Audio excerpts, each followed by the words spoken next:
Assalamualaikum warahmatullahi wabarakatuh. Kami dari kelompok 5 akan mempresentasikan hasil kerja kami yang berjudul Sosialisme Karl Marx. Sebelum kita lanjut ke materi, saya akan memperkenalkan anggota kelompok kami. Yang pertama ada Putri Nur Alfiani dengan NIM 12641201005. Yang kedua ada Rofiatul Adauna Syahada dengan NIM 1264012010017. Yang ketiga ada Riko Ardiansa dengan NIM 1264012010029. Yang keempat ada Malaikatul Laili Ananda Ayubna dengan NIM 1264012010041. Di pembahasan kita kali ini, kita akan membahas yang pertama ada kecaman Marx terhadap sistem kapitalisme. Yang kedua ada teori pertentangan kelas. Yang ketiga ada teori surplus value dan penindasan buruh. Yang ketiga ada fase perkembangan masyarakat. Dan yang terakhir perbedaan sosialisme dan komunisme. Marx. Karl Heinrich Marx adalah seorang filsuf Jerman, ekonom, sejarawan, sosiolog, ahli politik, jurnalis, dan sosialis revolusioner. Dia ini lahir di Trier, Jerman, dan menikah dengan John von Weizsäcker pada tahun 1843. Karena publikasi politik, Marx menjadi tanpa kewarganegaraan dan tinggal di pengasingan bersama istri dan anak-anaknya di London selama beberapa dekade, di mana ia terus mengembangkan pemikirannya bekerja sama dengan pemikir Jerman Friedrich Engels dan menerbitkan tulisannya meneliti di ruang baca British Museum. Judulnya yang paling terkenal adalah pamflet 1848 The Communist Manifesto dan 3 jilid Das Kapital. Pemikiran politik dan filosofis Marx memiliki pengaruh yang sangat besar pada sejarah intelektual, ekonomi, dan politik selanjutnya. Namanya juga telah digunakan sebagai kata sifat, kata benda, dan juga sekolah teori sosial. Artian kapitalisme.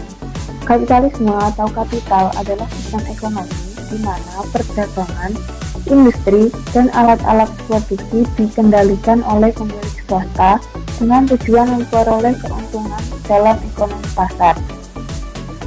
Beberapa ahli mendefinisikan kapitalisme sebagai sebuah sistem yang mulai berlaku di Eropa pada abad ke-16 hingga abad ke-19, yaitu pada masa perkembangan perbankan komersial Eropa.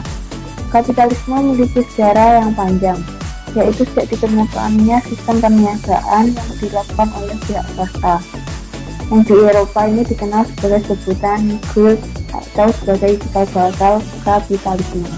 Menurut Marx dalam Das Kapital, ia menekankan bahwa untuk mengungkapkan dinamika-dinamika yang mendasar dalam sistem kapitalis sebagai sistem yang bekerja secara aktual, yang berlawanan dengan versi yang diberikan oleh para ahli ekonomi politik, sangat bersifat naif.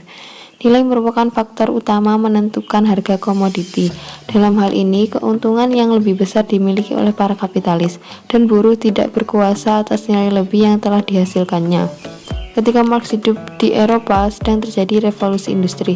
Lalu dalam hal ini, Marx melakukan kritik atas ekspandi kapitalis dan korelasinya dengan krisis ekonomi. Menurut Marx, perkembangan masyarakat ditentukan oleh dinamika bidang ekonomi. Klaim Marx bahwa sosialisme adalah ilmiah, jadi bahwa kehancuran kapitalisme dan terwujudnya sosialisme bukan sekedar tujuan moral politik para penentang kapitalisme, melainkan merupakan hukum sejarah yang harus dibuktikan dengan memperlihatkan bahwa kapitalisme berdasarkan dinamika ekonomisnya sendiri akan menuju kehancuran. Sejak Marx mengidentifikasikan sumber keterasingan manusia dalam pekerjaan upah dan sistem hak milik atas alat-alat produksi, ia semakin intensif mempelajari tokoh-tokoh klasik ekonomi politik. Hasil resmi studi selama puluhan tahun itu adalah 3 jilid raksasa karya utama Marx, Das Kapital, yang kemudian ditambah dengan tulisan-tulisan dan catatan tangan Marx lain yang diterbitkan setelah kematiannya. Ajaran Marx tentang nilai lebih dan ajarannya tentang dinamika perkembangan sistem ekonomi kapitalis. Teori nilai lebih mempunyai fungsi lain. Teori ini memperlihatkan bahwa seluruh keuntungan yang dicapai oleh si kapitalis tidak lebih adalah hasil kerja buruh yang tidak dibayarkan kepadanya. Menurut Marx, seluruh modal yang terkumpul dalam tangan para kapitalis 100% merupakan hasil curian dan sebetulnya milik para buruh. Jadi fungsi teori nilai lebih adalah memperlihatkan ketidakadilan sistem kapitalisme. Fungsinya adalah memberi kutukan moral terhadap kapitalisme. Fungsi utama ajaran tentang nilai lebih adalah sebagai legitimasi moral perjuangan kaum buruh melawan kaum kapitalis. Dalam Das Kapital, Marx sering mengutip dari laporan komisi-komisi parlemen Inggris tentang keadaan mengerikan dalam pabrik-pabrik permulaan abad ke-19 di Inggris, dan anak-anak berumur 7 tahun bekerja tanpa istirahat dari jam 4 pagi sampai jam 9 malam. Ada juga anak yang bekerja selama 24 jam tanpa diberi waktu tidur, dan seterusnya. Contoh-contoh itu dengan sangat jelas melukiskan kekejaman kapitalisme purba, tetapi analisis Marx tentang ciri eksploitatif kapitalisme sebenarnya tidak berdasarkan akses-akses kapitalisme purba itu, melainkan ajaran tentang nilai lebih yang hendak memperhatikan bahwa segenap pekerjaan upah bersifat eksploitatif, bukan hanya akses-akses. Marx ingin menunjukkan bahwa segenap laba pemilik modal merupakan pencurian hasil kerja buruh.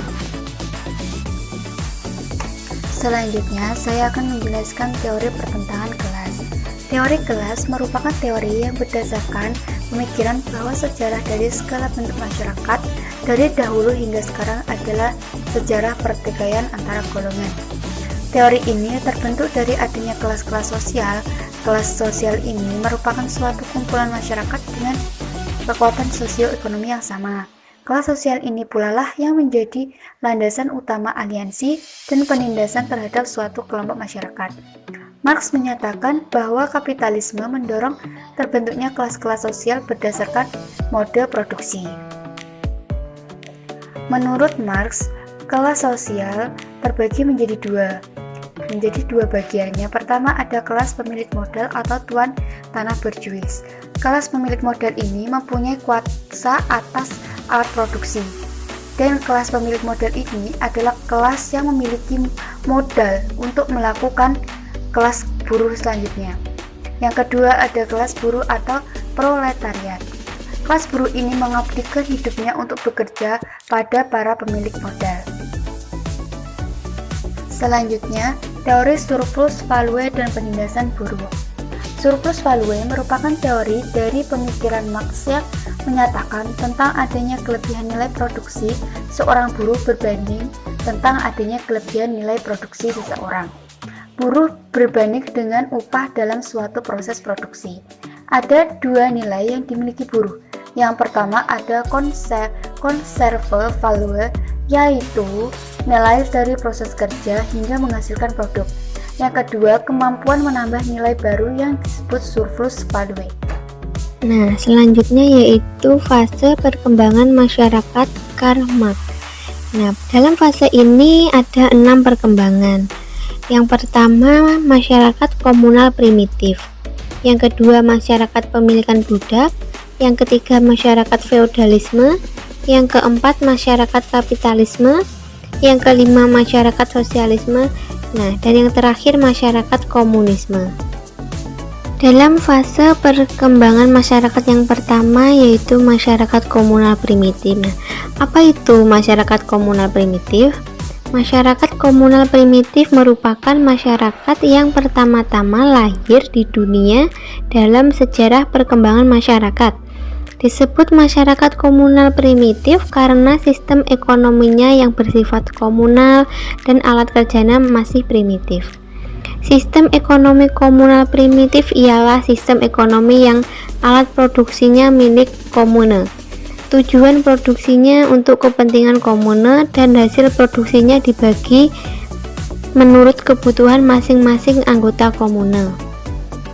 Dalam masyarakat komunal primitif, manusia pada mulanya hidup secara nomad, yaitu hidup bergerombol dan berpindah-pindah, mengembara dari satu ke lain tempat. Nah, fase perkembangan masyarakat yang kedua yaitu masyarakat pemilikan budak. Negara tidak selamanya ada. Negara baru muncul karena munculnya pertentangan yang tajam antar masyarakat dan dimulai pada zaman perbudakan. Zaman perbudakan merupakan awal dari menajamnya pertentangan dalam masyarakat yang sebelumnya tidak mengenal kelas, yaitu masyarakat komunal primitif atau komunitas tradisional. Sebuah masyarakat di mana setiap orang dipandang sejajar baik dalam hak maupun kewajiban. Proses perkembangan perdagangan dan kapital di zaman kuno serta adanya hubungan antara pemilik alat-alat produksi dan kaum pekerja melahirkan perbudakan. Ekonomi dalam masyarakat pemilikan budak mengalami perkembangan maju sejalan dengan perkembangan tenaga yang produktif. Juga kebudayaan, seni, dan teknik mengalami perkembangan yang pesat dan menonjol. Ini terjadi dan dimungkinkan karena sudah lahir kelas yang berkesempatan untuk memikirkan dan berkepentingan akan hasil perkembangan perbudakan, seni, dan teknik, yaitu kelas tuan budak. Selanjutnya yaitu masyarakat feodalisme. Masyarakat feodalisme yaitu hubungan produksi feodal terbentuk dan berlangsung sesuai dengan tuntutan perkembangan tenaga produktif sesuai bagi kelonggaran geraknya. Sebagaimana budak yang merupakan tenaga kerja sebagai unsur tenaga produktif telah mendapat kebebasan dan kemerdekaan sesuai dengan tuntutannya. Budak yang kemudian menjadi tani hamba dalam hubungan produksi feodal pada hakikatnya juga budak, tapi bukan lagi budak yang boleh dibunuh dan dijual belikan seperti pada zaman pemilikan budak. Selanjutnya yaitu masyarakat kapitalisme. Menurut Karl Marx sendiri, kapitalisme adalah sistem sosioekonomi yang dibangun untuk mencari keuntungan yang didapat dari proses produksi, bukan dari dagang, riba, memeras, ataupun mencuri secara langsung, tetapi dengan cara mengorganisasikan mekanisme produksi tertentu, sehingga mengurangi biaya produksi seminimum mungkin. Masyarakat pada masa kapitalisme sendiri adalah masyarakat yang menghendaki kebebasan individu. Kelas kapitalis memperkerjakan kaum buruh yang terpaksa menjual tenaganya karena tidak memiliki pabrik dan alat produksi lainnya. Selanjutnya, masyarakat sosialisme. Nah, apa itu masyarakat sosialisme? Masyarakat sosialis adalah masyarakat yang lahir lewat perjuangan revolusioner kelas buruh atau proletar dalam menghancurkan kapitalisme. Masyarakat sosialis berdiri atas dasar pemikiran alat-alat produksi secara sosial. Dalam proses ekonomi produksi, masyarakat sosialis bersifat kolektif, sehingga dalam proses produksi tidak terjadi kontradiksi yang antagonis.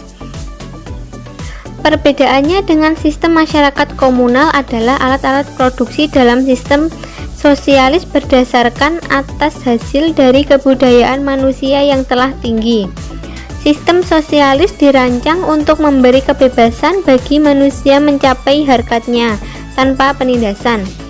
Kerja pada fase ini adalah sebagai sarana objektivasi setiap individu, sehingga kerja bukanlah pekerja paksaan sebagaimana dalam fase kapitalisme, melainkan kerja atas dasar kebebasan dan universalitas manusia. Dengan kata lain, sebuah sistem yang menginginkan hapusnya kelas-kelas dalam masyarakat. Sosialisme merupakan tahapan masyarakat transisional menuju masyarakat komunis, yaitu masyarakat tanpa negara dan kelas. Nah, yang terakhir yaitu masyarakat komunisme. Masyarakat komunisme adalah fase di mana kelas dan negara adalah benar-benar telah lenyap.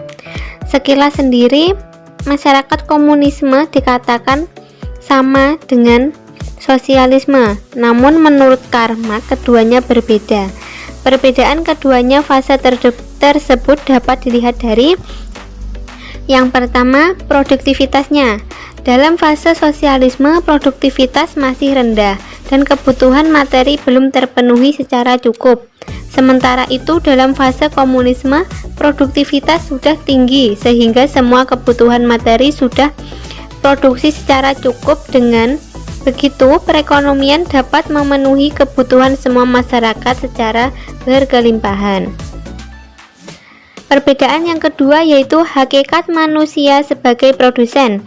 Dalam fase sosialisme, masyarakat belum cukup menyesuaikan diri sehingga menjadikan kerja sebagai hakikat dari mementingkan intensif materi untuk bekerja. Sedangkan pada fase masyarakat komunisme, kerja sudah menjadi hakikat. Manusia bekerja dengan gembira dan sukacita. Semua pekerjaan dilakukan secara sukarela dengan efisien, tanpa terlalu mengharapkan intensif langsung seperti upah yang hanya merupakan produk sampingan dari kerja. Perbedaan yang terakhir yaitu dari segi pembagian pendapatan. Dalam fase sosialisme berlaku prinsip dari masing-masing sesuai dengan kemampuannya untuk setiap orang sesuai dengan pekerjaannya sendiri. Sedangkan dalam fase komunisme berlaku prinsip dari masing-masing sesuai dengan kemampuannya untuk setiap orang sesuai dengan kebutuhannya. Nah, pada fase masyarakat komunisme, otoritas pengendali proses produksi bukan lagi kediktatoran proletariat, melainkan sebuah partai tunggal yang bernama Partai Komunisme. Dalam istilah Marx, fase awal sebagai tahapan transformasi masyarakat dari kapitalisme ke sosialisme. Marx menyebutnya sebagai fase komunisme liar. Sedangkan pada fase yang kedua sebagai tahap puncak perkembangan masyarakat, Marx menyebutnya dengan fase komunisme puncak. Materi selanjutnya yaitu perbedaan sosialisme dan komunisme. Pertama, tidak ada yang namanya milik pribadi di bawah komunisme. Semua properti adalah milik bersama dan setiap orang menerima bagiannya berdasarkan apa yang mereka butuhkan. Sebaliknya, dalam sosialisme, individu masih bisa memiliki properti mereka sendiri. Yang kedua, dalam komunisme, sebuah revolusi kekerasan di mana kaum buruh bangkit melawan kelas menengah dan atas dipandang sebagai bagian yang tak terhindarkan untuk mencapai negara komunis murni. Sedangkan sosialisme lebih fleksibel. Perubahan dan reformasi dilakukan secara demokrasi dalam struktur sosial. Yang ketiga, sistem ekonomi sosialis menghargai upaya dan inovasi individu. Sedangkan dalam sistem ekonomi komunis, pemerintah pusat mengendalikan semua aspek sistem ekonomi dan politik. Yang keempat, dari segi keagamaan, sosialisme lebih memberi kebebasan dalam beragama. Sebaliknya, dalam sistem komunisme tidak ada kebebasan dalam beragama atau tidak ada yang menganut sebuah kepercayaan atau ateis. Yang kelima, dalam aspek status sosial, komunisme menyatakan bahwa semua orang itu sama kelasnya. Ini berbeda dengan sosialisme yang menyatakan bahwa ada perbedaan kelas karena berdasarkan kekayaan.